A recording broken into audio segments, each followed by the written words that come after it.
आणि हनुमंतरांमध्ये तर एवढी ताकद का होती हो? त्याचं उत्तर आहे का, हनुमंतराय आईचं दूध पिले होते आणि अंजनी मातेच्या दुधाचा थेंब दगडा पडला तर धाड दिशेने दगड फुटत होता. वज्रशील दूध होतं म्हणून ओरिजिनल पॉवर. आता दूधच नाही, आता बाटली. जन्मल्यापासून बाटली तर मरेपर्यंत बाटली रे. फक्त टॉपनात बदल होतो, रबरचं जातं पत्र्याचं येतं. अवघड झाले. म्हणून आईच्या दुधात ती ताकद आहे. आणि अंजनीच्या तपासाठी महारुद्र आले पोटी. हा प्रत्यक्ष महादेवजींचा अवतार आहे. आणि असं रत्न असावं. आणि अशा माणसावर सुद्धा संकट आलं होतं. समुद्राच्या पलीकडे जायचंय, सीतेचा शोध घ्यायचा आहे. जायचं कसं?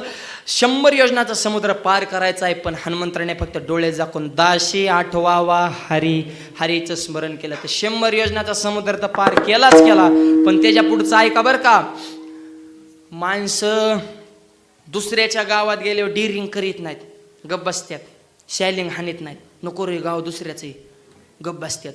पण हे वाघ असा झाला, दुसऱ्याच्या गावात जाऊन तिथल्या मालकाची दाढी जाळली.